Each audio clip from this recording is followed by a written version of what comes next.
За 3 дээр 2-ыг нэмэл 5 гарна. За энэ бол тэнцэтгэл. Өөрөөр хэлбэл тэнцвэн тэмдгүүний хоёр талд байгаа юм хоорондоо адилхан байгаа гэсэн үг. Аливаа тэнцэтгэлийн хувьд энэ тэнцвэлийн хоёр тал дээр адилхан тоо нэмэж болно. Тэнцвүү байх чанар нь өөрчлөгдөхгүй. Мөн адилхан тоо хасч болно. Тэнцвүү байх чанар нь өөрчлөгдөхгүй. Мөн адилхан тоогоор үржүүлж болно. Тэнцвүү байх чанар нь өөрчлөгдөхгүй. Мөн тэгээс ялгаатай ямар ч тоонд хувааж болно. Тэнцвүү байх чанар нь өөрчлөгдөхгүй. Үүнээс хойш эдгээр дүрмүүдийг ашиглаад тэгшлэлийг бодвол илүү хурдан ойлгомжтой болох боломжтой.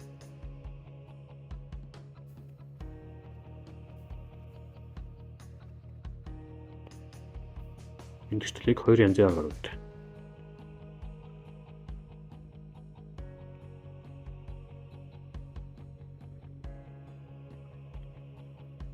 Нэгдүгээрт нь хаалтыг задлж үржүүлээд бодож болно. Өөрөөр хэлэх юм бол 3-аар энийг үржүүлээд бас энийг үржүүлээд бичиж. За хаалтаа задлвал 3x болно. Нэмэх нь 2-ыг 3-аар 6 болно. За хаалт нутгаар илэрхийлэл нь ийм болно. За ард нь байгаа нэгээ хасаад ийм болно. Нөр нэлээд ав болно. Өөрөөр хэлэх юм бол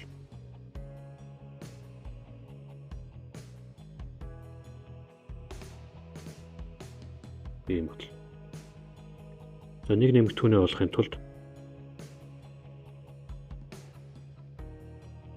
нийлбэр буюу 20-оос нөгөө нэмэгдүүнээ хасаад ийм болно. За нэг үржигдүүнийг олохын тулд үржигрээ нөгөө үржигдүүндээ хуваагаад ийм хариу гарч ирнэ. Ингэж бодож байна.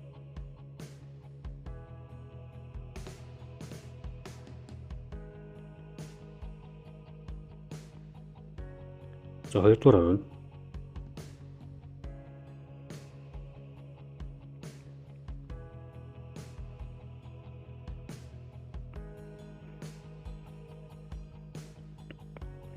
энэ хасагдагчийг олохын тулд энэ хоёр тэнцүү байгаа учраас энэ хоёр тэнцвэрлэлийн хоёр тал дээр нь нэгийг нэмж болно. За тэгвэл нэгийг хасаад нэгийг нэмнэ гэдэг бол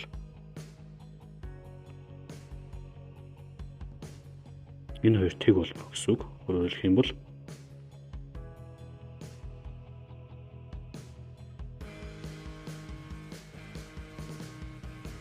ийм болно. Тэнцвэн тэмдгүүний баруун гар талд бол мэдээж 21 болно. За эндээс бид нар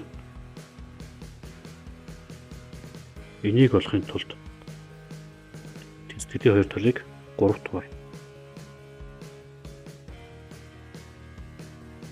Тэнцвэлийн зүүн гар талд нь бол 3-аар үржээд 3 дугаар байхаар x дээр нэмэх нь 2 нөөрөө гарч ирнэ.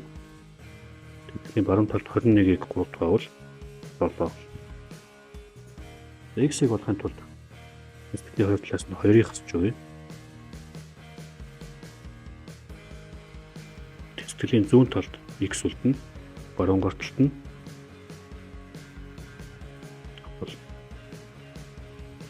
за ингээд аль аргаар нь ботсон хоёулаа адилхан